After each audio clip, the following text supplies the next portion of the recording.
Audio lecture, The Reformation and the Counter-Reformation. Key concept. Key concept.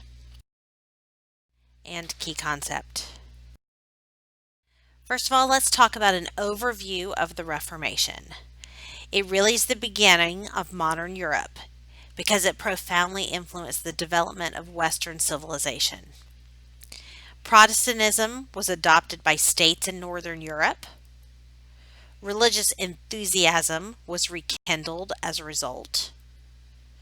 The Catholic Counter-Reformation responded to the Protestant challenge with some success, and it destroyed religious unity of Western Europe and initiated a period of devastating religious wars in the 16th and 17th centuries.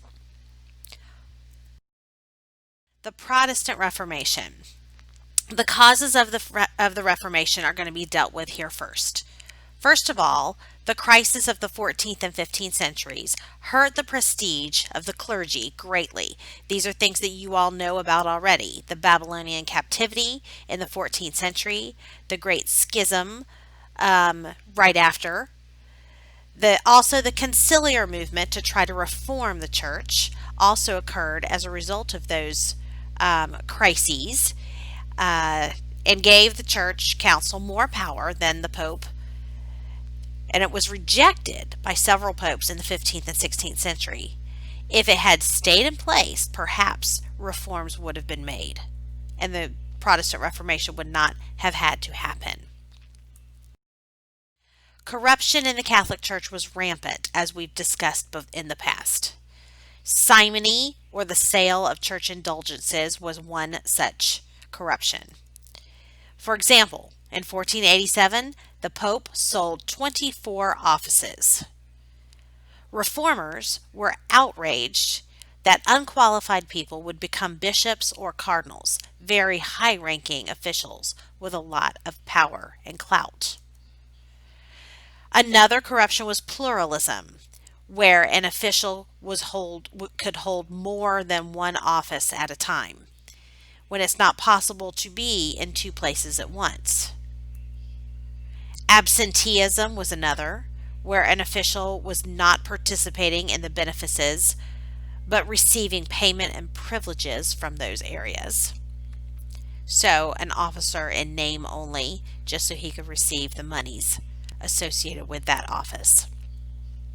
And of course, probably the clincher will be the sale of indulgences, where people were paying money to the church to absolve their sins or the sins of their loved ones, to get them out of purgatory so they would not need to spend time there before entering heaven. The idea was that if one died before having their last confession, they died with a kind of residue of sin left on their soul. And the Roman Catholic Church said your soul could not enter heaven until it was perfectly clean. Instead, it would go to kind of heaven's waiting room, which was purgatory. An indulgence could be earned by a loved one to get you out of purgatory, get your soul out of purgatory and off to heaven. But the practice had become common by the late 1400s and early 1500s that the church was selling these indulgences.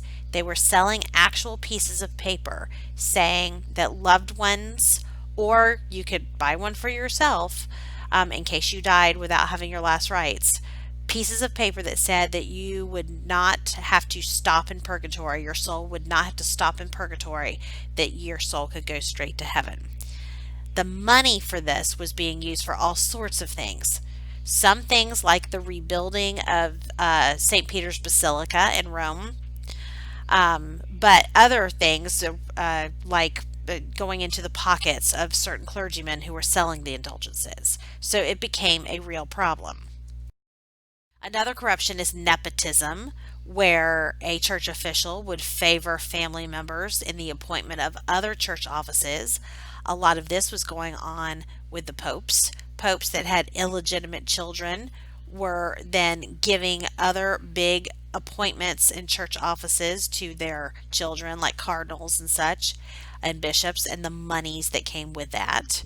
And of course, they shouldn't be having children anyways because they're supposed to be celibate. So that is also a sign of the corruption of those in the leadership of the church. Two popes, Leo X and Clement VII, were sons of Florentine Medici rulers. Pope Paul III made two of his grandsons cardinals. So the moral decline of the papacy is what we're talking about here. For example, Pope Alexander VI, who reigned as pope from 1492 to 1503, had numerous affairs and many children out of wedlock. One of his sons, Cesare Borgia, was featured in Machiavelli's book, The Prince, as an example of a good prince that achieved good things in the eyes of Machiavelli. 20% of all priests in the Diocese of Trent kept concubines during the early 16th century. That means mistresses. So again, moral decline of the papacy was running rampant during this time period. There was also clerical ignorance. There were many priests who were virtually illiterate. So how could they minister to the people if they couldn't even read the Bible themselves? Erasmus wrote about some of this in his book Praise of Folly. Some also abused their power, such as trading sexual favors for the absolution of sins during confession. Critics of the church emphasize a personal relationship with God as primary. Instead of having to turn to a priest for guidance and absolution, one could turn personally and directly to God and have a direct relationship with Him. This all began with the earliest dissenters like John Wycliffe from England back in the 1300s. He had stated that the Bible was really the only sole authority one could depend upon, rather than the priesthood that were corrupt. This, of course, will foreshadow Martin Luther's views in the early 16th century. But as we have stated before, he will be silenced by the Roman Catholic Church, and because he did not have the benefit of the printing press, his ideas would be able to be squashed by the Roman Catholic Church. You see his dates. He's before the printing press was invented in 1450. He also stressed a personal communion or relationship with God. He also believed in diminishing the importance of some of the sacraments and translated the Bible into his vernacular, English. These are all things that Martin Luther will also do once he does break ties with the Roman Catholic Church. His followers were known as Lollards, and they would continue his ideas even after his death, well into the 16th century. So perhaps Luther was influenced by some of that. Here's Wycliffe giving the poor priests his translation of the Bible. Poor meaning not well informed. There was also Jan Hus, or John Hus, a Czech who lived between 1369 and 1415. His ideas were similar to Wycliffe's. He was a religious leader in Bohemia, which was one of those Germanic territories, who led a nationalist movement there. Ultimately, he will be silenced by the Roman Catholic Church by being burned at the stake for his heretical views. The Hussites were followers of Huss, who staged large rebellions in the 14th century. Key concept. Brethren of the Common Life. Thomas à Kempis wrote a book called The Imitation of Christ in 1418 as one of the members of the Brethren of the Common Life. He encouraged Christians to live simply and to make religion a personal experience.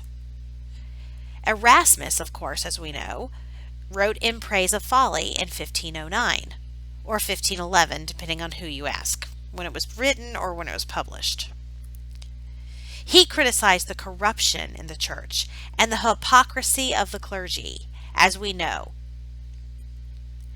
He would ultimately be the one responsible for launching the movement, although it was not his direct intention. A contemporary would eventually remark that Erasmus laid the egg that Luther hatched. Remember what his purpose of his document was, though. The purpose was to encourage the church to clean up its abuses, not to break ties with it. But ultimately, his ideas will influence the Protestant reformers later. So, to really understand why the Protestant Reformation happened, we need to really also tie it to the impact of the Renaissance. Christian humanism, of course. Christian humanists of the Northern Renaissance criticized the church, like Erasmus, and questioned the validity of the Latin Vulgate Bible, or the Catholic Bible, official Bible of the Roman Catholic Church. Lorenzo Valla, remember, had challenged that as well. Textual criticism and the new translations of the Bible that were coming out at this time ultimately undermined Catholic authority, like when Valla in Italy challenged the Latin Vulgate, and of course the donation of Constantine. Lefebvre in France did the same, Erasmus in much of Europe, and Jimenez in Spain. The Italian Renaissance was at times marked by a de-emphasis on religion, while emphasizing secularism and individualism among high church leaders. Even though much of the art would still be religious in theme, not all of it, but much of it, it still was emphasizing more the secularism and individualism, the humanism of the religious figures, rather than just the religion of it. Also, remember the revival of the classical themes was very popular in the art as well. This, of course, drew significant criticism of those who opposed the moral decline in the church. Ulrich Zwingli, who we'll talk about later in the lecture, was trained as a humanist and as a preacher. He used Erasmus's edition of the Greek New Testament in his sermons. John Calvin, another reformer we'll discuss later, was influenced by humanism as well, especially the writings of Erasmus. After Martin Luther's Reformation started the ball rolling, many other humanists turned many monasteries into schools. As the Catholic Church was abandoned by some of the states, those monasteries would then be turned into humanistic schools. The printing press, of course, facilitated the spread of humanism, and so it's all connected. Key concept. Let's start by talking about the Lutheran Reformation, which got the ball running in the first place. Martin Luther lived from 1483 to 1546. He was a reform-minded Augustinian monk who taught at the University of Wittenberg in Saxony. He had originally been a law student, son of parents who were in the mining business. They sent him to get a humanistic education, upper middle class, educating their children. Now that the Renaissance is happening, that was happening more often. One day he got caught in a storm on the way home from classes, and he was scared. He was scared to death, almost literally. He prayed to his patron saint to get him out of this, and if he survived, he would dedicate his life to God, which he did. He left law school and became a monk. He became the head of his monastery. But at that position is where he will begin the Protestant Reformation. It all really came to a head for Martin Luther when he witnessed Johann Tetzel, who was encouraged by Pope Leo X to sell indulgences in his region of Germany. Indulgences were payments to reduce a person's punishment in purgatory, as I stated before, or perhaps the pain of a loved one who had already died and was stuck in purgatory, according to the Roman Catholic Church. Tetzel was said to have said, "As soon as the coin in the coffer rings, a soul from purgatory springs."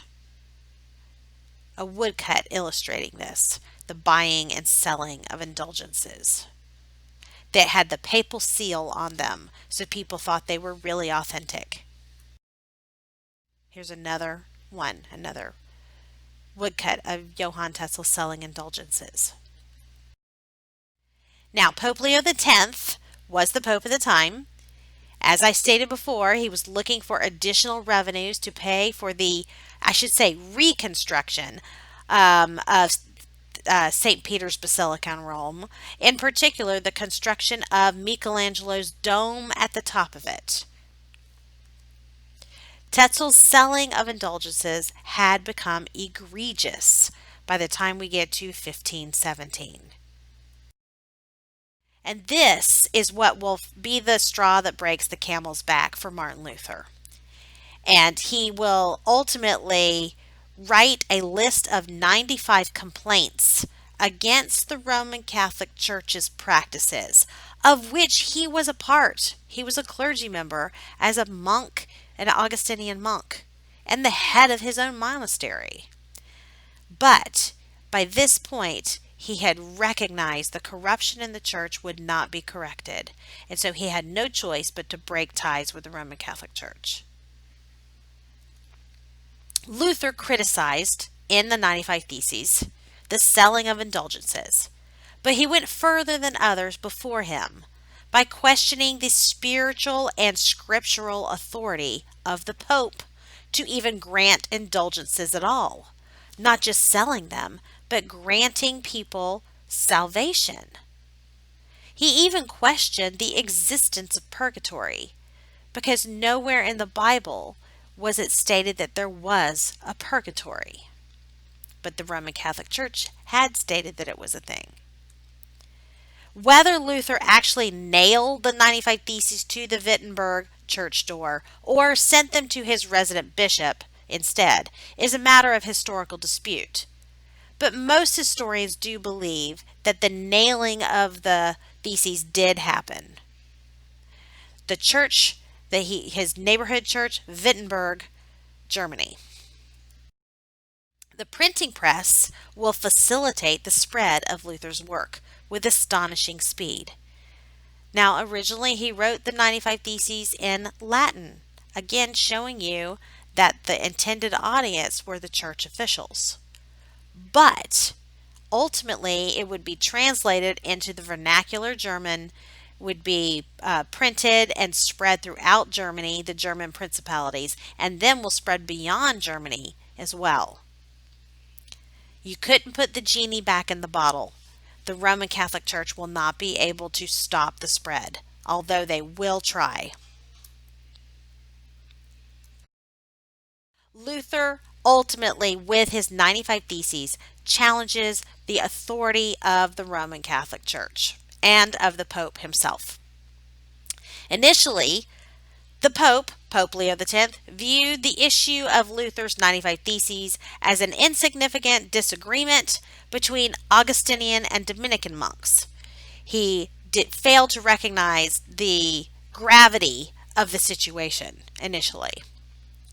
Theological debates among clergy members were not unprecedented. They happened all the time. So he didn't really take it seriously, and he didn't look very closely at it initially. But in 1518, Luther defied the Pope by refusing to stop his crusade, which had become increasingly heated.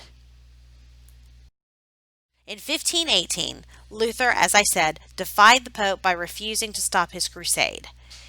He ultimately was able to do this to tell the Pope, no, I will not stop, because he had the protection of the German prince, the Elector Frederick III, or Frederick the Wise, of Saxony.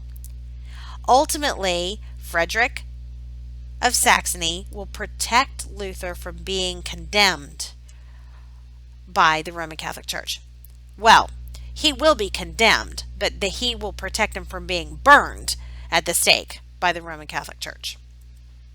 At this point, Luther did not seek to create a new church, but rather to reform the Catholic Church. But once the excommunication happens, which we'll talk about in a moment, all bets were off. Luther ultimately took part in a debate with Johann Eck, one of the great Catholic theologians of the time, at Leipzig, Germany, in 1519. Luther, in this debate, denied both the infallibility of the Pope and the infallibility of a general council in the papacy. These are two things that went against the church doctrine, which ultimately would make him a heretic. Luther also claimed that the church had erred when it executed Jan Hus for heresy. This was the point of no return for Luther. Here is a woodcut of Eck versus Luther. In 1520, Luther published his theology of reform in 3 separate works. The big point that the 95 Theses and his works, his later works, make is his firm belief that the scripture supports the idea that salvation comes through faith alone, sola fide, that no good works that a man does could ever give him salvation. Instead, salvation was the free gift of grace given to someone by God for his faith. And he said this was what was supported in the scripture, not indulgences, not absolution given by a priest, only faith alone. He rejected the idea of good works as a means to salvation, but he did believe that good works ultimately could be a byproduct of someone who did have faith. They just did not earn you salvation, and neither could purchasing an indulgence. Good works or paying for it, neither could earn you salvation. The Bible, he said, was the sole authority. And the Bible stated faith alone in Romans. The just shall live by faith alone. This is known as the justification by faith argument. Sola fide. Only faith. He also argued in his works, again, starting with the 95 Theses, but then in his other separate works, he argued that there were only 2 sacraments that were valid, baptism and communion. And this is because these were the only 2 that were scripturally supported. And they were the 2, if you recall, that Jesus Christ took part in. He was baptized at the beginning of his ministry, and he did take communion. He started the practice of communion with the Eucharist, with his disciples, right before his crucifixion. He also, when it came to communion, or the Eucharist, Luther also rejected the Catholic idea of transubstantiation. Now that is a 50-cent word. Ultimately, what that word means is the belief that the wine and the bread in the Eucharist actually transform into the actual blood and body of Christ. Instead, Luther argued that it took on the spirit of Christ. He advocated instead what's called consubstantiation, the real presence of God, the Spirit imbued in the bread and wine, rather than it actually turning into actual flesh and actual blood. So, transubstantiation versus consubstantiation. This is the title page of a book written by Luther, The Babylonian Captivity of the Church, in which Luther only recognizes 2 of the 7 Catholic sacraments. The church, he also argued, consisted of a priesthood of all believers, rather than a hierarchical structure that was in place with the papacy.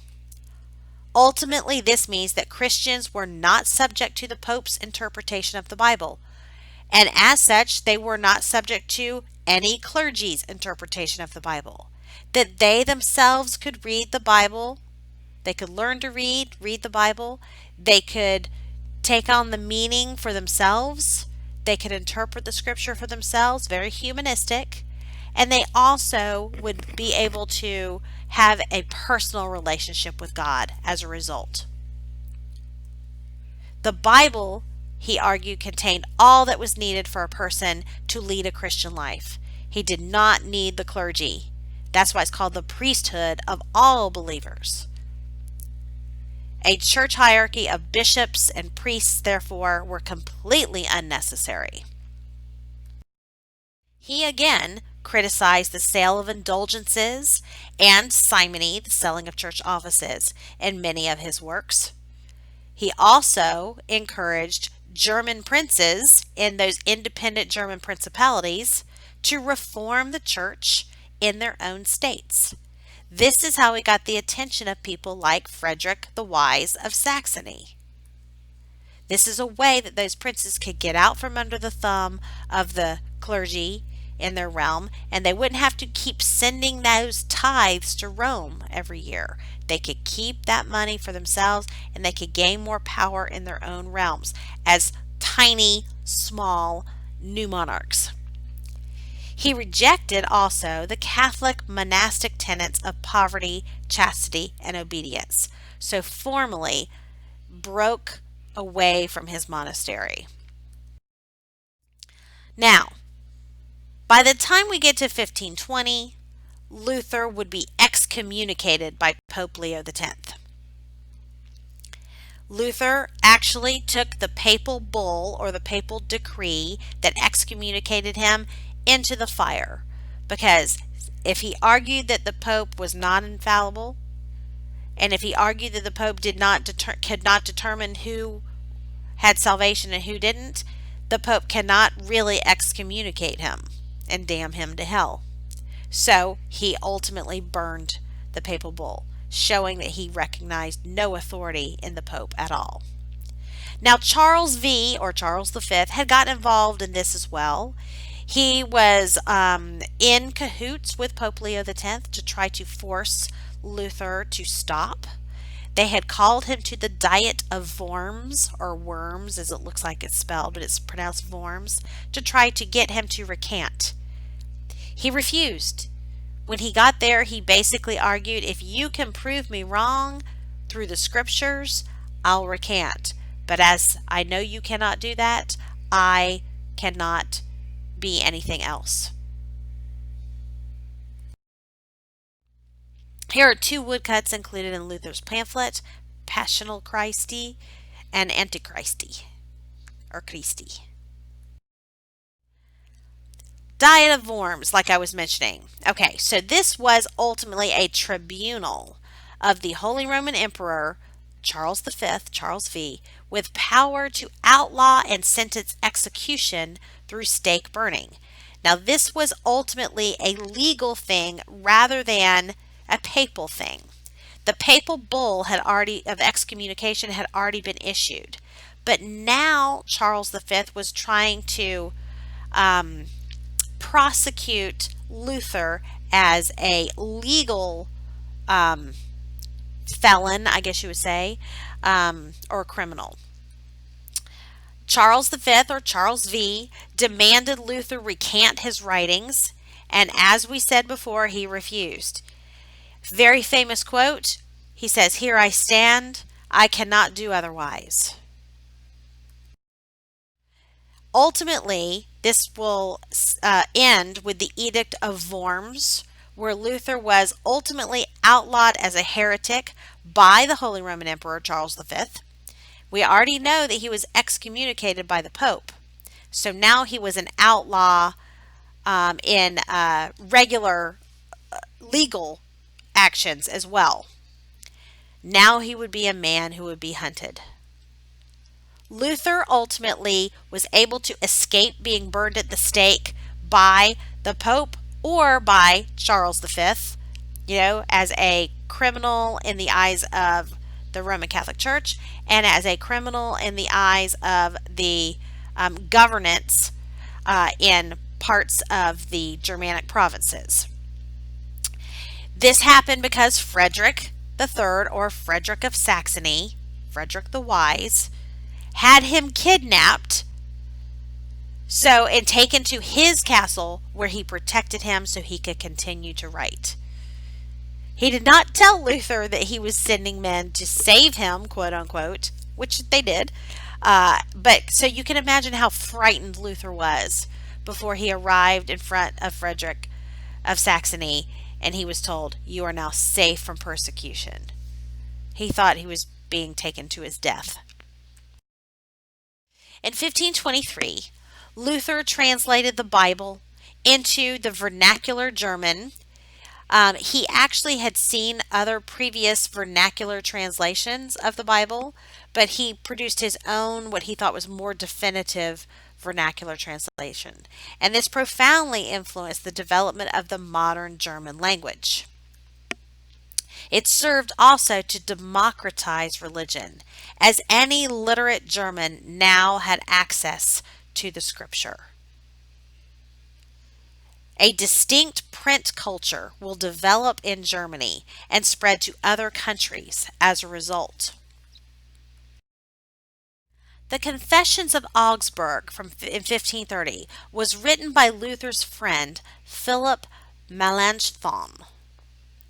It was an attempted compromise statement of religious faith to try one last-ditch attempt at reuniting Lutheran and Catholic princes of the Holy Roman Empire or of the Germanic principalities.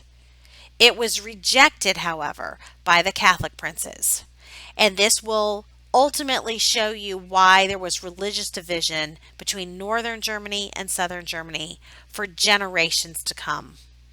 This division kept Germany from unifying as one state until the mid-19th century. It thus became a traditional statement of the Lutheran Church. Salvation through faith alone, sola fide. The Bible is the sole authority and the priesthood of all believers. That basically are the three basic tenets of Lutheranism. Key concept. Now, there would be a political battle over Lutheranism in Germany. Yes, Luther's Reformation started off for spiritual reasons. It was a spiritual Reformation. He felt led to do this for spiritual reasons. But eventually, the movement became politicized, as we've already seen with the Diet of Worms. The spread of Lutheranism, however, caused even more political battles between German princes. Many German states in the northern part of the German principalities will switch to Lutheranism to gain more control over the church in their own lands. Many German princes were politically motivated to do this, like I said. They could now escape the authority of the Roman Catholic Church. They could also confiscate the church lands for the state's benefit in their own territories and no longer have to send the tithes every year down to Rome. The southern part of Germany, however, remained largely Catholic. Some of that might be the closer proximity they are to Italy as well. Denmark and Sweden also became Lutheran states. Lutheranism did not spread much beyond northern Germany and Scandinavia, however, but the movement is given credit for starting the Protestant Reformation. This was unlike Calvinism that will spread throughout Western Europe and even parts of the New World. Calvinism spreads further and faster, but Lutheranism was first.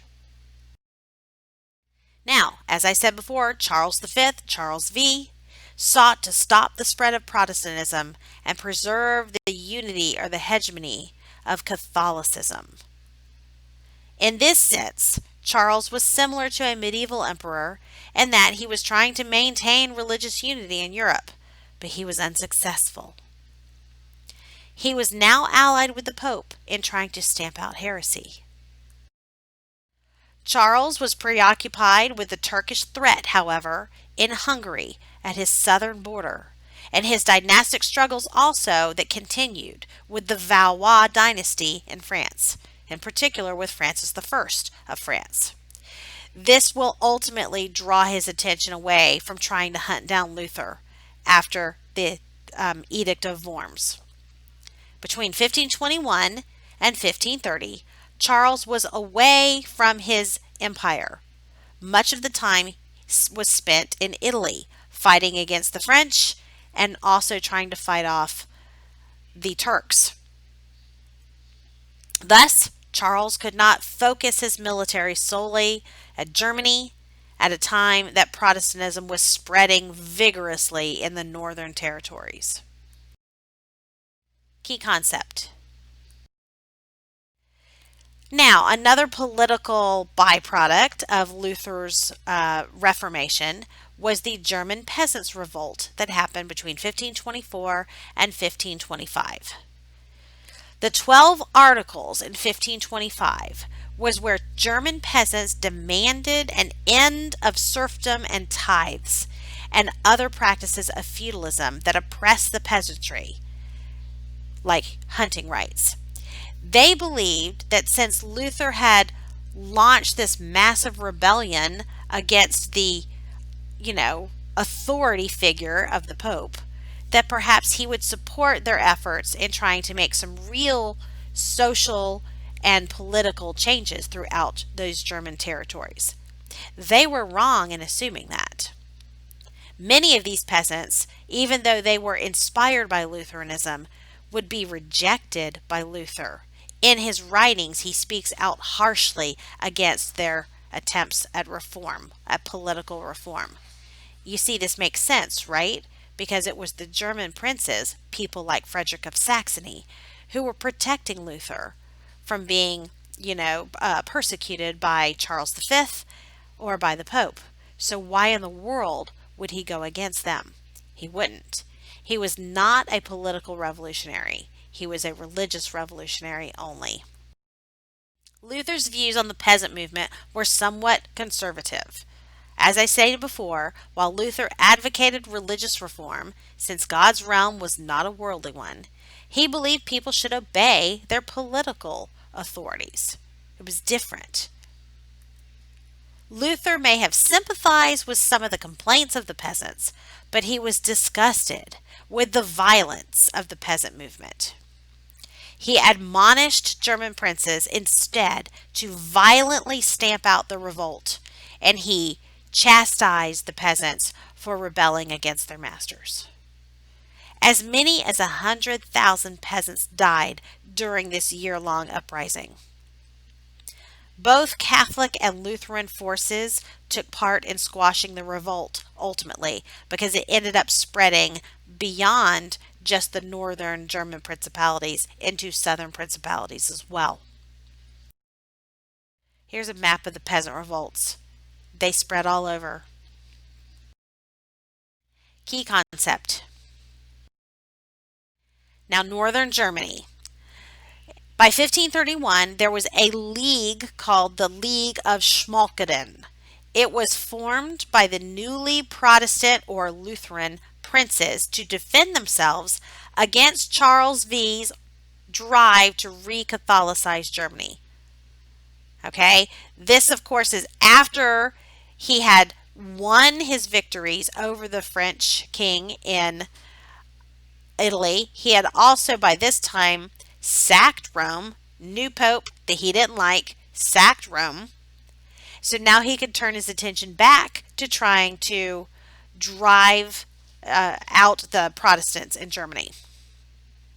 Francis I of France, ultimately, because he is an enemy of Charles V, especially after he had lost such territories to Charles V in Italy, he decided that he would ally with the League, even though the League of Schmalkalden was Protestant and he and the French were Catholic.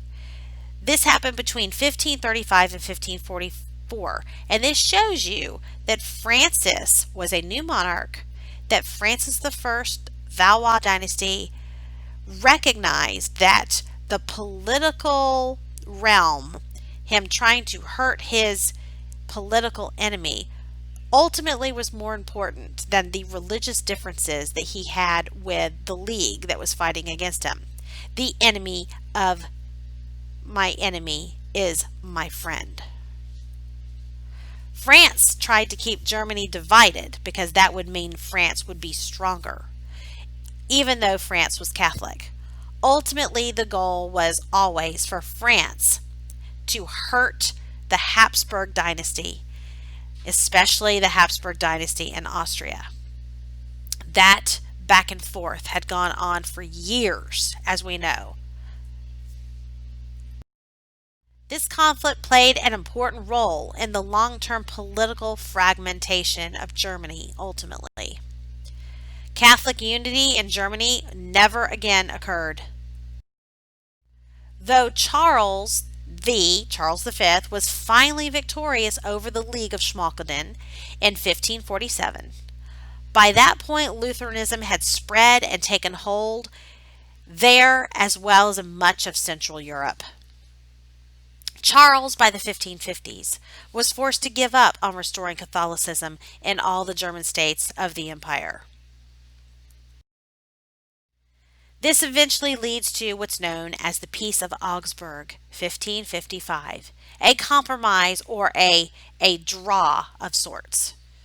The peace temporarily ended the struggle in Germany between Catholics and Lutherans. Here are the provisions. Princes in Germany were now allowed to choose for their entire realm, either Protestantism or Catholicism. Whatever the prince said would be the religion of the entire area. This is coined in a phrase. It's actually a Latin phrase, cuius regio, eius religio. Who's the region, his the religion. Protestants living in Catholic states were allowed to move to Protestant states. The same was true of Catholics living in Protestant states. You could not remain in a Protestant state if you were Catholic, and you could not remain in a Catholic state if you were Protestant.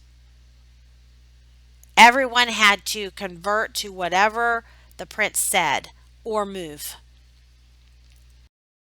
It resulted in permanent religious division in Germany. It essentially reaffirmed the independence, however, of many German states. They would never be able to get under the thumb of the Holy Roman Emperor of the Habsburgs. This division, however, of Germany, this religious division, stunted German nationalism later on. And Germany, as a result, would not be unified as one nation until 1871, which we'll get to later on in the course. Key concept. Key concept. Now, Luther's ideas will spread beyond Germany and influence others to also break ties with the Roman Catholic Church. Maybe not necessarily following all of Luther's ideas, though, wanting to form their own churches. So here we'll talk about the spread of Protestantism. First of all, let's talk about the Anabaptists that formed in Zurich in 1525. The characteristics, as you will see, show that they were quite radical in some of their beliefs. First of all, they believed in a voluntary association of believers with no direct connection or allegiance to any kingdom or state. Instead, their connection was to each other. They rejected secular agreements as a whole. They refused to take civil oaths. They refused to pay taxes. They refused to hold public office or even serve in the military. They opposed also childhood baptism. They believed that only adults could make the decision to commit to Christ. And ultimately, this is why they're called the Anabaptists. As millenarians, they believed that the end of the world was near as well. So, They rejected many of the traditional beliefs, just even of Christianity in general. They rejected the Trinity, even the idea of Father, Son, and Holy Spirit. Some historians see the Anabaptists as the quote, left wing of the Protestant Reformation. In 1532, a radical group of revolutionary Anabaptists actually took control of the northwestern German city of Münster. It was led by John of Leyden, 1509 to 1536. Ultimately, after taking over Münster, John of Leyden and his followers initiated the idea that polygamy was allowed. John himself had 16 wives. Women also served as leaders in the movement, which was extremely rare and extremely revolutionary. All books, however, except for the Bible, were burned in the city, so they were not very tolerant of any other ideas. The Anabaptists began killing some Lutherans and Catholics living in the surrounding areas. And this ultimately led to what's known as the tragedy of Münster in 1534.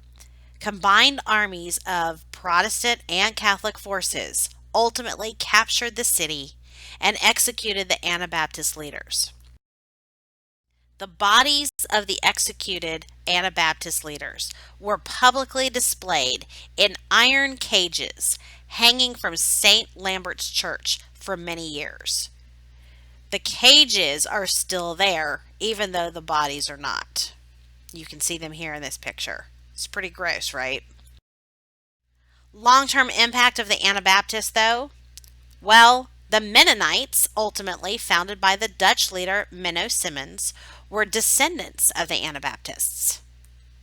They emphasized pacifism. Quakers in England shared similar beliefs as well. Thousands of Quakers came to America, where they founded and controlled Pennsylvania, New Jersey, and Delaware. And Unitarians, who also reject the Trinity, were influenced by Anabaptists. They just believe in the unity of one creator God. Luther did not believe in the legitimacy of any other faith, however, except for what he called mainstream Protestantism. Ulrich Zwingli is another leader in the Protestant Reformation, the Swiss Reformation. He was a student of humanism who preached from Erasmus's edition of the New Greek Testament that I mentioned earlier. He himself adopted Lutheranism and established what amounted to a theocracy in Zurich, Switzerland, under his leadership. However, he did have some differences in some beliefs than Luther. In contrast to Luther, he saw the Eucharist, the taking of communion, as only symbolic, and that Luther's view of the real presence or the Spirit of God entering the elements was too Catholic in its foundation. This became the first dispute among the Protestants dealing with issues of doctrine. This will lead to the Colloquy of Marburg in 1529, where Zwingli officially split with Luther over the issue of the Eucharist. And ultimately, Zwingli will found his own version of Protestantism. The Augsburg Confession of 1530 ultimately excluded non-Lutheran reformers such as Zwingli. He was basically rejected and seen as a radical by the Lutherans, the traditional Lutherans. Calvinism. This is probably the most significant of the new Protestant sects. John Calvin lived from 1509 to 1564. He was a Frenchman who was influenced by humanism, especially by Erasmus, but he was also influenced by Luther himself.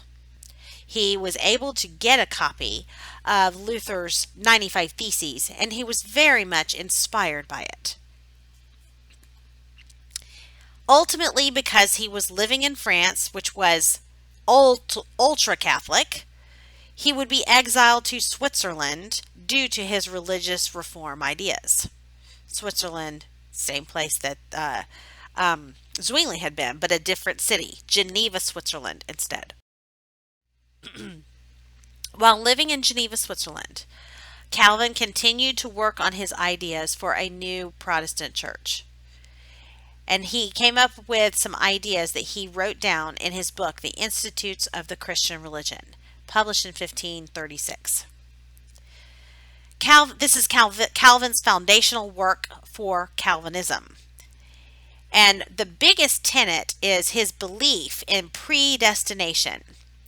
Ultimately, he says, since God is all-knowing, he already knows who is destined for heaven or hell.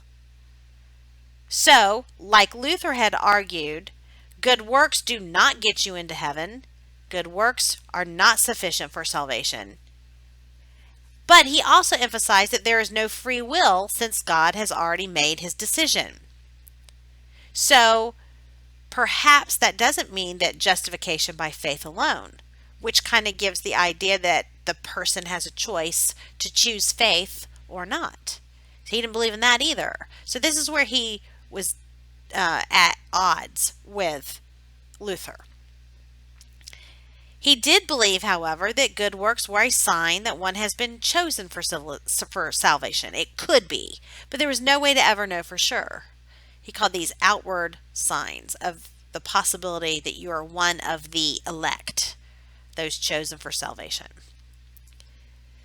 He said, God reveals if one has been chosen for salvation through a conversion experience as well. The elect are the church members who have had their conversion experience and should, he argued, become model Christians as visible saints. In other words, they should live a good life, not that the good works get them into heaven, but to be a good example for other believers so they too could have their conversion experience and become one of the elect. Ultimately, God is the one that knew deep down whether or not from the day you were born if you would be one of the elect. And there was nothing you could do to change it. But you never knew. Key concept.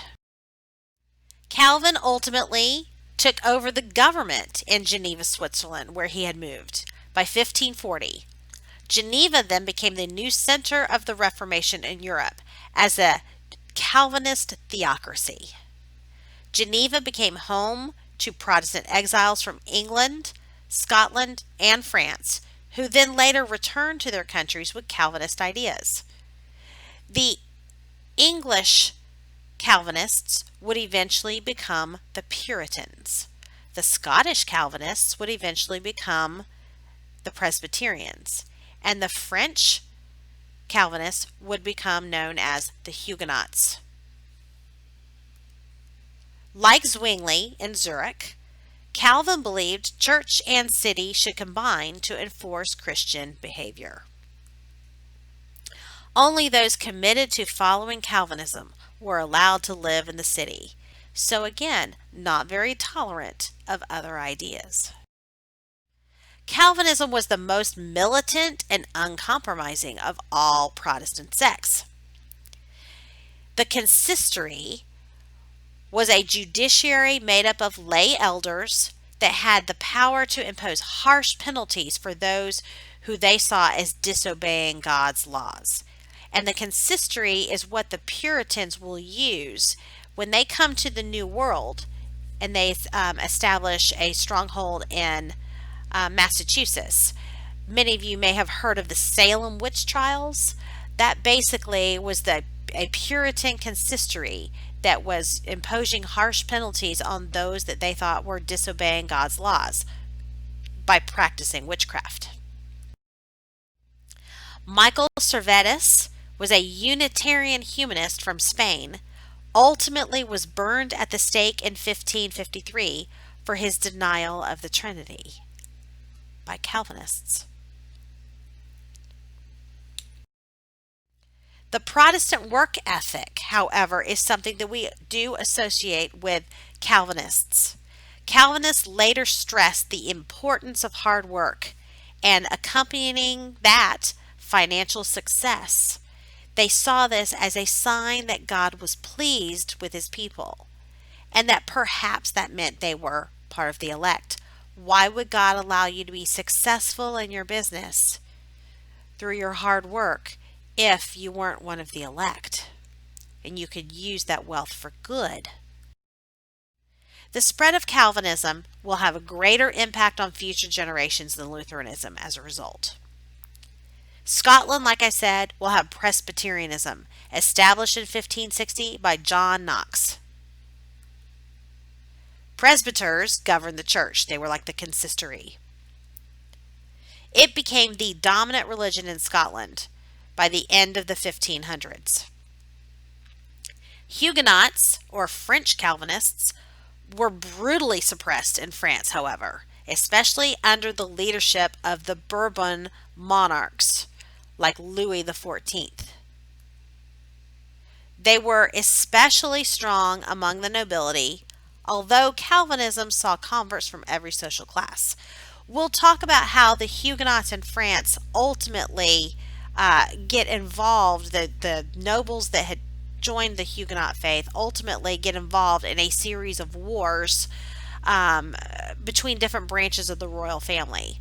Ultimately, these wars, the wars of the Three Henrys, these religious wars in France will ultimately end with some shifting in which branch of the royal family controls the crown, from the Valois to the Bourbon. The Dutch Reformed Church developed in the United Provinces of the Netherlands. This, of course, is the part of the Netherlands that had become free of Spanish control. The rise of Calvinism in the Netherlands as the dominant religion set the stage for a revolt against the Inquisition and against King Philip II of Spain. The Netherlands declared its independence in 1581, although it would not be officially recognized by all of the European powers until 1648. Puritans in England, that I mentioned before, they pressured Queen Elizabeth I for more reforms in the English church. They did not think that the Church of England had purified itself enough of Catholic practices, even though it was Protestant in name. But they were largely kept at bay by her. They later established in the colonies in America, in a region that became known as New England, Massachusetts, and Connecticut. They were victorious in the English Civil War that we'll discuss at a later time in a later unit. And this ultimately helps lead to eventually the rise of constitutional monarchy in England. Calvinism did not spread to Ireland, Spain, and Italy as they remained heavily Catholic. Here's the Protestant and Catholic Reformations. You see which parts of the map are labeled the different religions. Key concept: the English Reformation. Now, this Reformation is different from the earlier ones we've discussed. Luther and Zwingli and Calvin and even the Anabaptists all broke ties with the Roman Catholic Church for spiritual reasons. It was a spiritual Reformation that sometimes became politicized. The English Reformation is exactly the reverse. It starts for political reasons, and eventually, generations later, the English Church will become spiritually reformed. The early English reformers, of course, you need to look at John Wycliffe's followers, the Lollards, that still existed in certain regions of England by the time we get to the 16th century, even though he was long gone. William Tyndale was a humanist that had translated the Bible into English in 1526.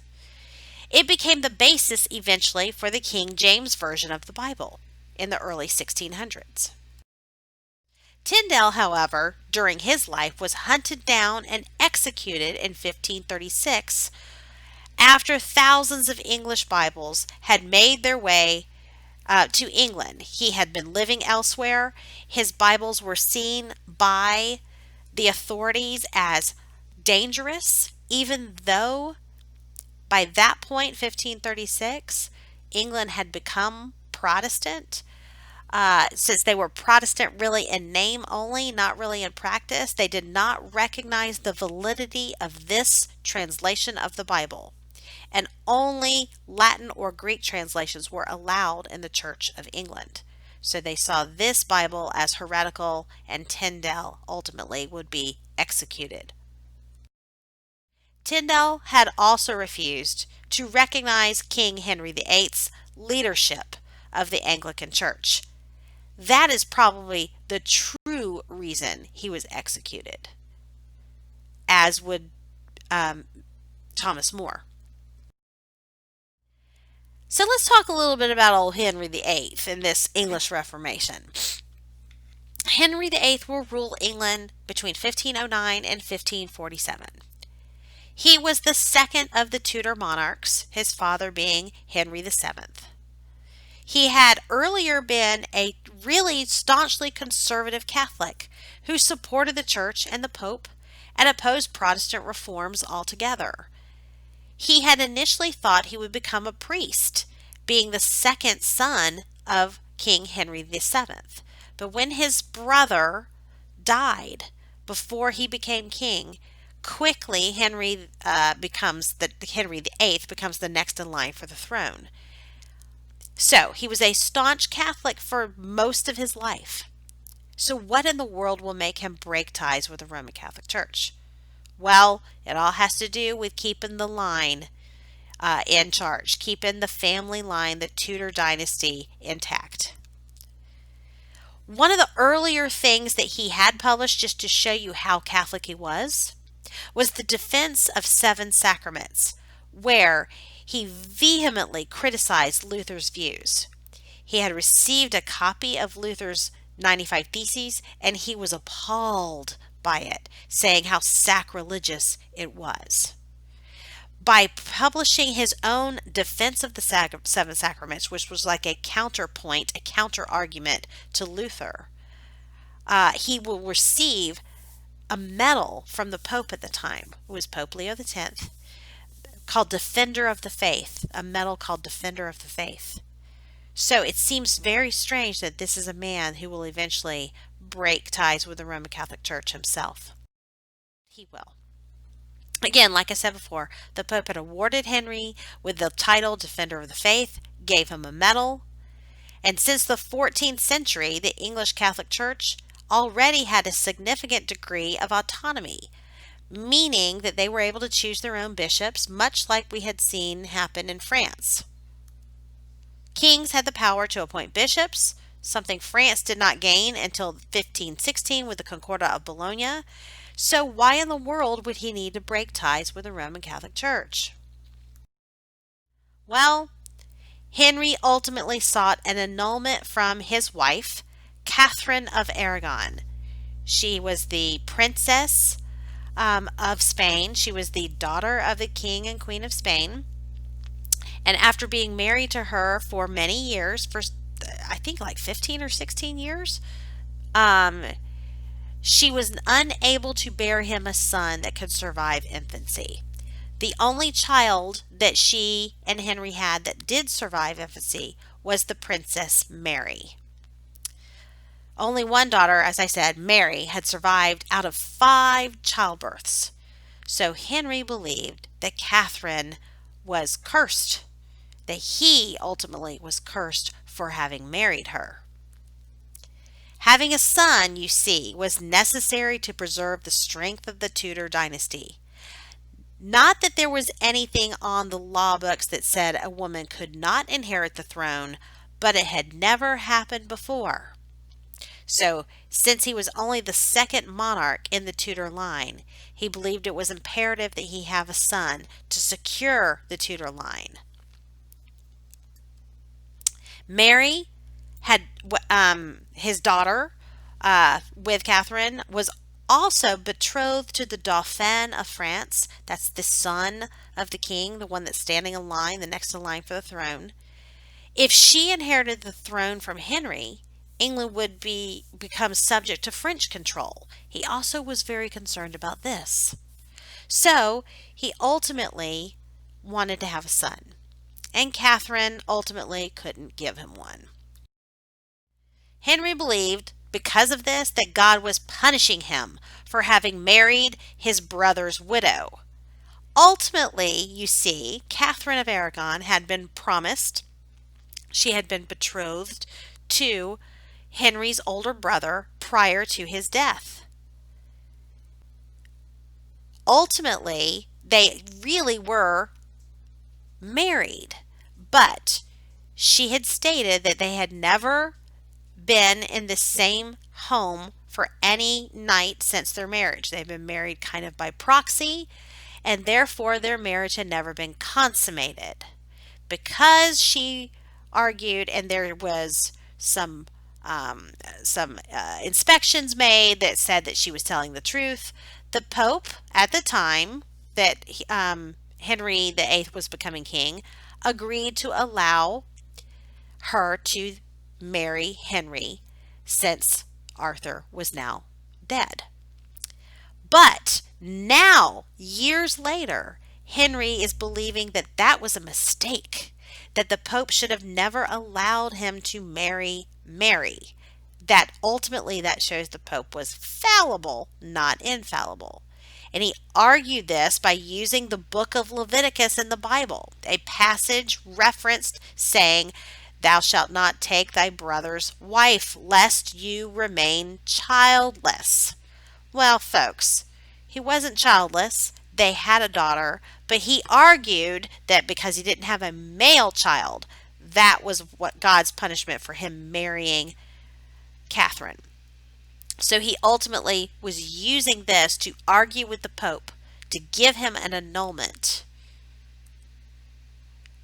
He had earlier received, like I said, this papal dispensation allowing him to marry Catherine. So ultimately the Pope was like, no, not going to do it, because that would mean that I was wrong and I believe that I am infallible, papal infallibility. I'm not going to agree to this. So his seeking of an annulment is going to be troublesome. By the point that he's making this argument to the Pope, through one of his advisors, Cardinal Wolsey, yes, a cardinal in the Roman Catholic Church, Henry started to strike up another relationship, having an affair with one of Queen Catherine's ladies-in-waiting. Her name was Anne Boleyn. Now, this is when the break happens and the establishment of the Church of England, or the Anglican Church, happens.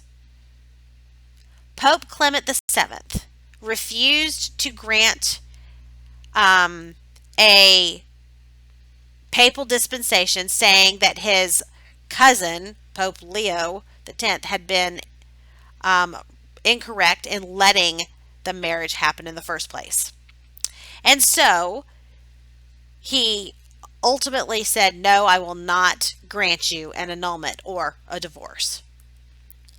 The army of the Holy Roman Emperor Charles V had just sacked Rome, and he had bigger fish to fry, Pope Clement. Catherine of Aragon was, however, also connected to the Habsburgs. She was Charles V's, or Charles V's, aunt, and an annulment would ultimately make her an adulteress, since there was a child that was born. An annulment would say that the marriage never happened legally, and therefore it would illegitimize her child, Mary, as being an heir to the English throne as well. Thomas Cranmer was one of Henry's advisors, and after Cardinal Wolsey was unable to convince the Pope to give Henry the divorce annulment, Cranmer argued that, Henry, you can break ties with the Roman Catholic Church and marry Anne Boleyn and have a son, because no authority in England is higher than the king. So therefore, grant yourself the divorce by taking control of the church in England. Henry and Anne had secretly married in 1533 after Henry breaks ties with the Roman Catholic Church. By this point, she was already 6 months pregnant. Was not a son, though, like Henry had wanted. It was a daughter, another daughter who will be eventually Elizabeth I. It's kind of karma, isn't it? Henry rejects one wife so he can marry this other and then has another girl. Ha ha. Henry did break away from the Catholic Church, however, and he did form the Church of England, basically replacing the head of the church in England, replacing, the Pope as the head with the monarch as the head. This is also known as the Act of Supremacy, and it officially happens in 1534. Now, technically, he had really broken ties with the Roman Catholic Church already, but it was in paper in this Act of Supremacy in 1534. That in this act officially makes the king the head of the Church of England. Catholic lands, which were about 25% of all the land in England, now were confiscated and now belonged to the state, which means belonged to Henry. He can now auction them off to the highest bidder and use the money to solidify his power structure, pay for his armies, what have you. It was another new monarch move. This, of course, doubled the royal revenues, which helped to build up the military, as stated. The nobles, especially in the South, had purchased large tracts of land, and some enclosures also resulted as because of this happening. Monasteries were ultimately closed down. The Act of Succession followed quickly on the heels of the Act of Supremacy, where the king would force all the subjects in England to take an oath of loyalty to him, the king, as head of the Anglican Church. Henry ordered ultimately the execution of any who refused to do so. And even though by this point Sir Thomas More was his Lord Chancellor, his second in command, because Thomas More was a devout Catholic and refused to take this oath because it would mean he saw his immortal soul in danger of damnation as excommunicated by the church, More refused to take that oath. In 1536, a popular opposition in the northern part of England to Henry's Reformation led to what is known as the Pilgrimage of Grace, a rebellion against Henry's actions. It was the large multi-class rebellion of Catholics versus the Protestants that supported Henry's reforms in the South. Henry ultimately will defeat the Pilgrimage of Grace and remain at the head of the church. As we know, Anne Boleyn ultimately does not produce a male heir, and she will eventually be executed on charges of adultery by Henry. He will marry 4 more times, having 6 wives during his reign. Anne Boleyn will be executed in 1536, and Henry's 3rd wife, Jane Seymour, will eventually give birth to a son, finally a son for Henry, the Prince Edward, who will ultimately succeed Henry upon his death in 1547, becoming King Edward. Now, in 1539, before Henry's death, the Statute of the 6 Articles was declared. The Anglican Church maintained most of the Catholic doctrine. They kept the 7 sacraments. They kept the idea that the clergy should be celibate. They kept the idea of transubstantiation happening during the Mass, during the communion. So despite its independence from Rome, the Anglican Church looked very similar to Catholicism. It just had the monarch at the head instead of the Pope. This is the kind of thing that would make this kind of Catholic light religion, if you will. This is the kind of thing that would drive people that were Calvinists crazy, those Puritans. They wanted to purify the Anglican Church and make it more Protestant rather than mimicking Catholicism and being Protestant in name only. This will happen more with Henry's successors than during Henry's reign. Now, Edward will eventually become Edward the Sixth. He reigns from 1547 to 1553, a very short reign. He was age 10 when he became king. And so a regent council was appointed, a strong Protestants to rule on his behalf while he was coming of age. England adopted Calvinism a bit during his reign as a result of this regent council that was pushing that initiative. Some new practices that were put in place. The clergy could marry. Iconic images would be removed from churches. And the communion by the laity was expanded. New doctrines were also put in place under Edward VI's reign in his name by his regent council.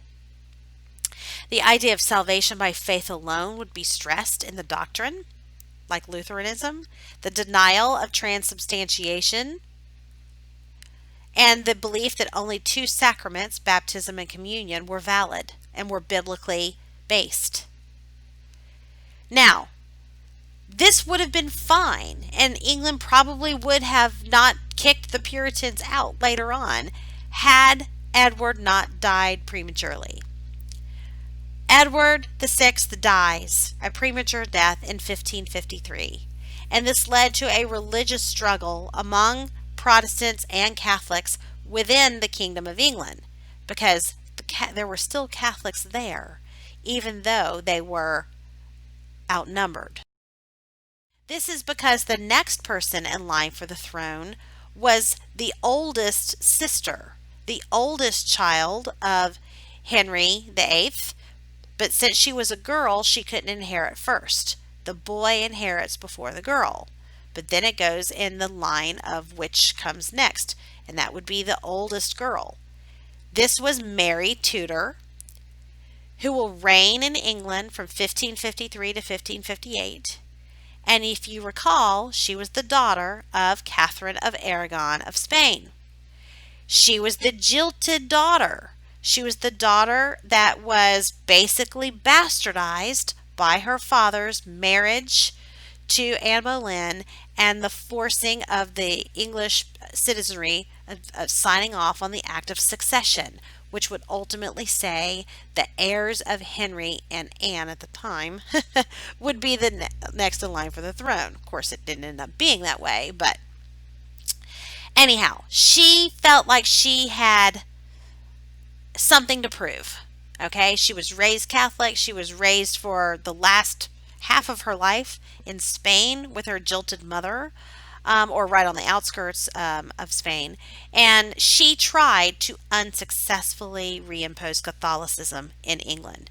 She felt it was her life's mission. She felt that God had allowed her to become Queen of England so she could do this. Daughter of Henry VIII and Catherine of Aragon, like I said. Now, she also married Philip II, who was to be the future king of Spain, a cousin of hers, her first cousin, as a matter of fact. Now, this would be a problem. When she becomes Queen of England, married to the future king of Spain, what does this mean once he becomes king of Spain? Is she, as his wife, subject to him? And does that mean England is subject to Spain?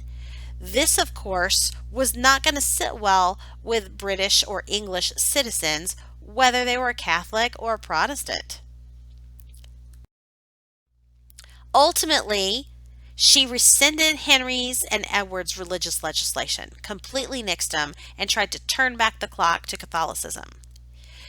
She exiled a great deal of Protestants out of England, persecuting many others. These exiles would be called Marian exiles, fleeing England in fear of being persecuted. She will burn many Protestants at the stake, and ultimately 300 people will be executed, including bishops and even Archbishop Cranmer. Her opponents called her Bloody Mary as a result. Now, Mary dies in 1558 without ever having had a child with now King Philip II of Spain. She had believed that she had become pregnant close to the end of her reign. Her belly swelled, her menses stopped. She thought she was pregnant. And then she suddenly dies. And it turns out that growth was a tumor, an ovarian tumor, died of ovarian cancer. She was not mourned by the people of England. And they were relieved because if Mary and Philip had had a child, that child would be the king over England and Spain eventually, which would mean that England as an independent nation might cease to exist. So many were relieved when Mary died. She was not mourned by her people, only reigned for 5 years.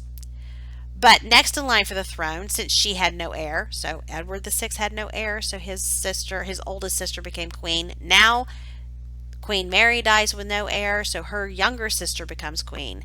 Now Anne Boleyn and Henry's daughter Elizabeth becomes the next queen of England.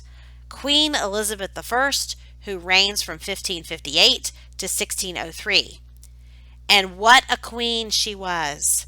She ultimately becomes one of the most powerful monarchs in all of English history. Not just queens, but monarchs. Catholics saw her as an illegitimate child, since they did not recognize the act of succession, and thus they rejected her legitimacy regarding the throne. But she held strongly Protestant views, and the Protestants supported her. She effectively would be able to oversee the development of Protestantism, a comeback of Protestantism once again in England after the death of Queen Mary and all of her chaos. She is known as a politique. Now, saying somebody's a politique is almost like saying they're a Machiavellian. Basically, however, it has to do strictly with religion. A politique meant that she was a practical politician who carefully navigated the middle ground between Anglicanism, which was the Protestant faith in England, and other Protestants like the Puritans who wanted to purify the church even more. She would take a middle of the road approach, giving credence to some of the desires of the Puritans, but maintaining the majority of the very traditional kind of Catholic light practices in the Anglican Church. A politique. Puritans, Calvinists sought to reform the church, as I said before. But this will lead to what is called the Elizabethan settlement. Queen Elizabeth and Parliament required conformity to the Church of England. People had to join the Church of England, whether they were Catholic or Protestant. But people were allowed to worship the way they wanted privately. So if you wanted to be a more Puritan Protestant at home, you could be. If you wanted to be a staunch Catholic at home, you could be. But they required everyone join the Church of England and pay the tithe to the Church of England every year. Politique. Machiavellian. The Anglican Church ultimately resembled more Lutheranism. She maintained some of the changes, salvation by faith alone, allowing the clergy to marry, those kinds of things that her brother's Regent Council had initiated. But then she put back the idea of the seven sacraments and some other things that were more like what her father had under the Anglican Church. Some church practices did resemble Catholic practices and rituals as a result.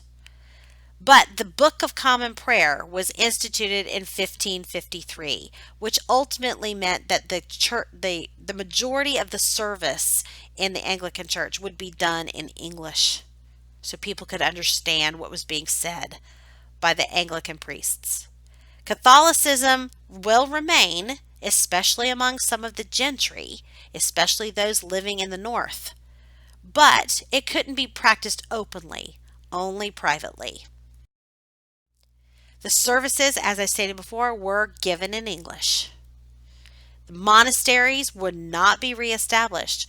She's not going to give those lands back. Those lands brought wealth to her, to her rule that her father had left his heirs.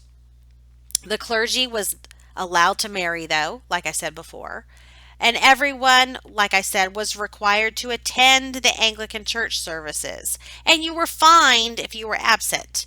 Again, you were only able to worship freely, privately, but you still had to go through the motions in the Anglican church on a regular basis and pay the tithe. And if you didn't, you could be fined as well. Politique. In 1563, the 39 Articles were issued, and they defined the creed of the Anglican Church. It followed the Protestant doctrine, but was vague enough to accommodate most of the English, except for the Puritans who really wanted more radical reforms. Some Catholics unsuccessfully plotted assassination attempts and invasions against Elizabeth. They sought to place instead her cousin, Mary Stuart, who was the Queen of Scots, on the throne. Mary Stuart's son, baby boy, had just been born, would become the next King of Scotland. And many had thought that Mary, Queen of Scots, could be a Catholic queen in England.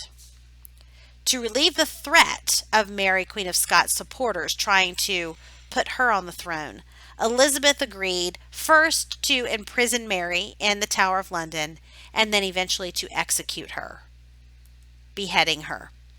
Elizabeth's long, successful reign places her among the greatest European rulers in history. And we'll talk more specifics about her in a later lecture. Here is the execution of Mary Stuart, or Mary Queen of Scots, in the Tower of London. Key concept. Now, the impact of the Reformation on women. Protestant women. Luther believed that a woman's occupation was in the home, taking care of the family. Calvin believed in the subjugation of women to preserve moral order.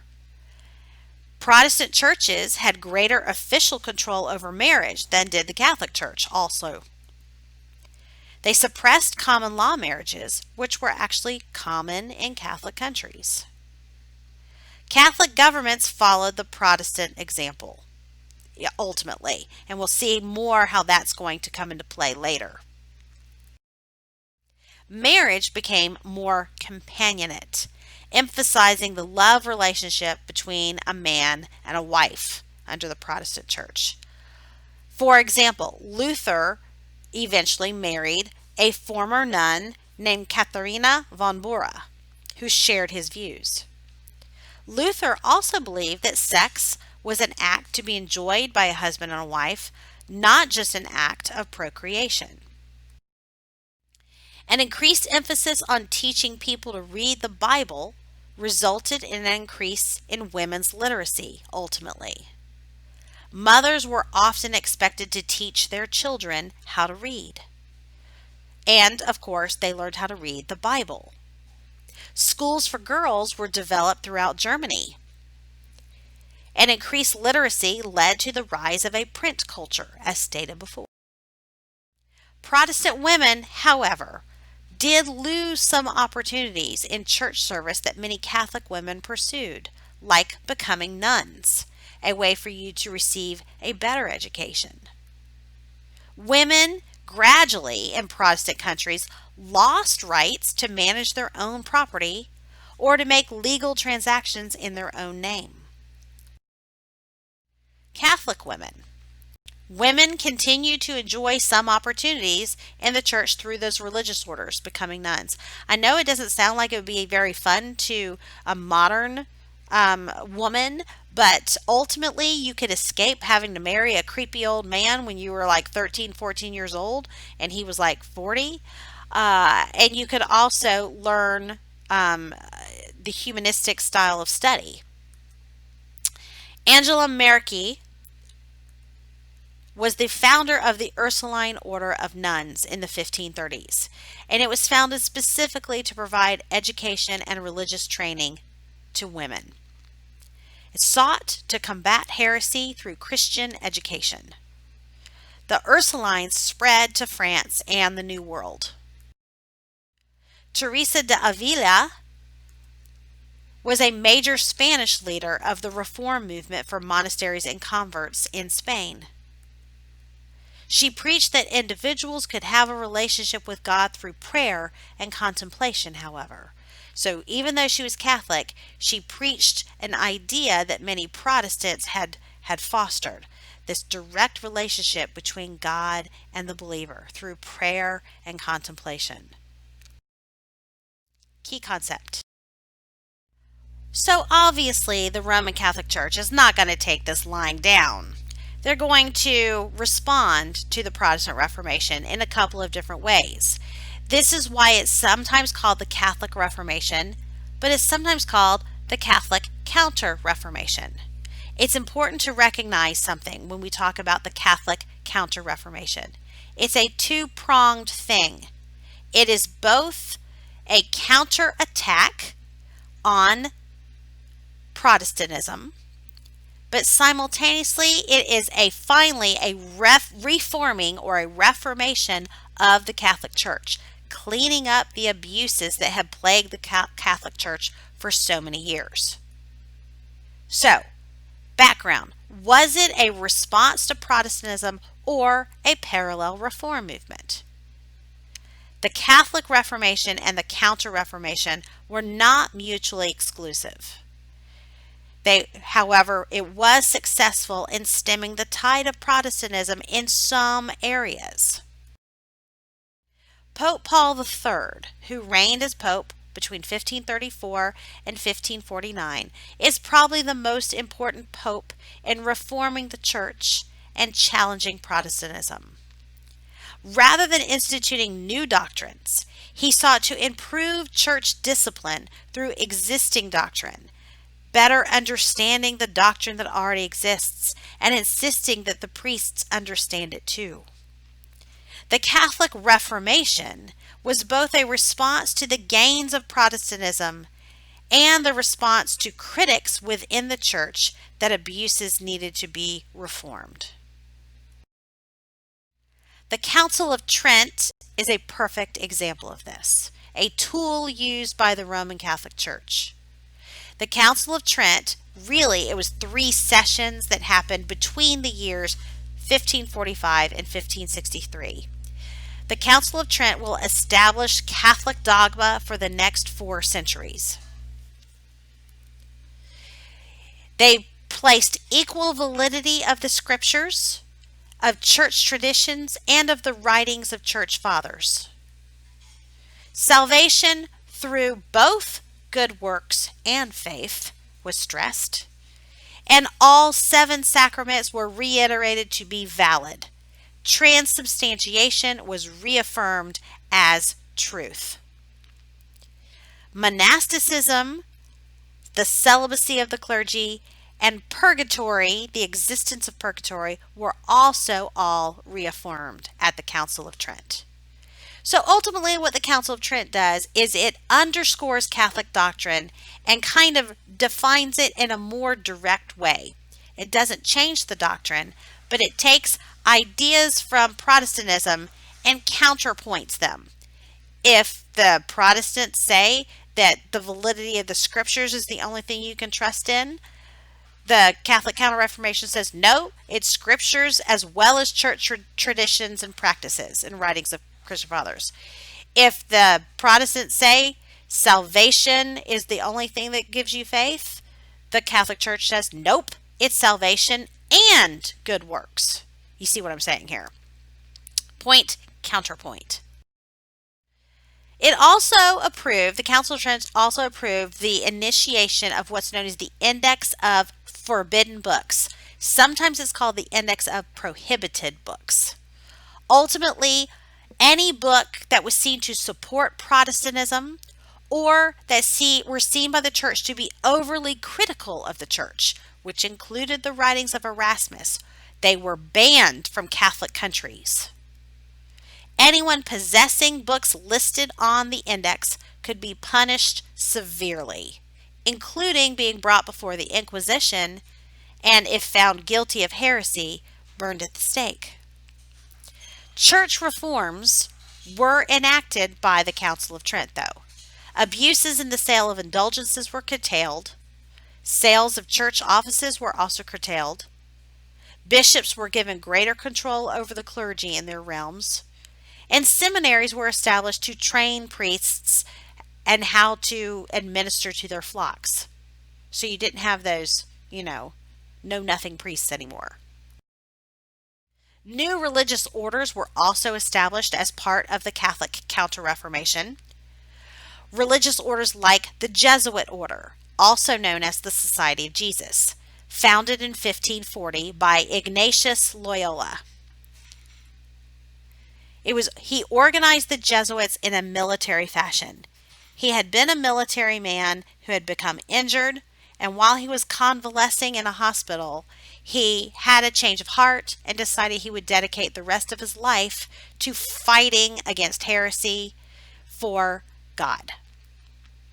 Ultimately, Loyola wrote a book called Spiritual Exercises, which became the guidebook to train the Jesuit order of monks. There were 3 goals: reform the church through education, spread the gospel to pagan peoples, and fight Protestantism. Ultimately, these 3 goals will make the Jesuits become leaders in the Catholic Counter-Reformation movement. And many Jesuit missionaries will be sent to the New World to spread the gospel to those pagan peoples. Beginning in 1542, the Jesuits oversaw both the Spanish and Roman Inquisitions. The Sacred Congregation of the Holy Office was what it was called. In Spain, the persecution of Moriscos, or Christian Moors, as well as those conversos, Christian Jews, who were suspected of backsliding to their original faiths, happened under the command of the Jesuit order. In Italy, Pope Paul IV issued a papal bull accusing Jews of killing Christ and ordering that Jews be placed in ghettos in the Papal States, disallowing their freedom of movement. The persecution of Jews throughout Europe increased as a result, another wave of anti-Semitism in European history. The Catholic Reformation thus succeeded in bringing southern Germany and Eastern Europe back to Catholicism. The Index of Forbidden Books was strongly enforced, and heresy was effectively ended in the Papal States. The rest of Italy was not affected significantly. Jesuit schools, however, became among the finest in all of Europe. And we will even have Jesuit schools established eventually in America. Loyola University is a Jesuit established school named after Ignatius Loyola, the founder of the Jesuit order. The Ursuline order of nuns that we talked about before, that was established in 1544, could be seen as another tool of the Catholic Counter-Reformation, because they sought to combat heresy through Christian education. This is a memory device for the Catholic Reformation. St. Paul, the Society of Jesus, abuses were reformed in Catholic practices, the Index of Prohibited or Forbidden Books, no significant change in the Christian doctrine, and of course Trent, meaning the Council of Trent. Then you also have Pope Paul III, anti-Protestant, Ursuline order of nuns, and Latin Vulgate reestablished once again as the official Bible of the Catholic Church. The art section for Unit 2 will be an audio PowerPoint as well. Now, the results of the Reformation. The unity of Western Christianity was broken. Northern Europe, in places like Scandinavia, England, much of the northern part of Germany, parts of France, Switzerland, and Scotland adopted Protestantism. Now, France will remain an officially Catholic country, but there were pockets of France that tried to challenge that. And ultimately, that will be dealt with by some kings in a later unit. Another result, religious fervor was rekindled, similar to enthusiasm not seen since far back into the Middle Ages. Also, the abuses in the Roman Catholic Church were remedied. Simony, pluralism, immoral or badly educated clergy were considerably remedied by the 17th century. But religious wars also broke out in Europe for well over a century between Catholics and Protestants. And that is what we'll discuss in the next lecture.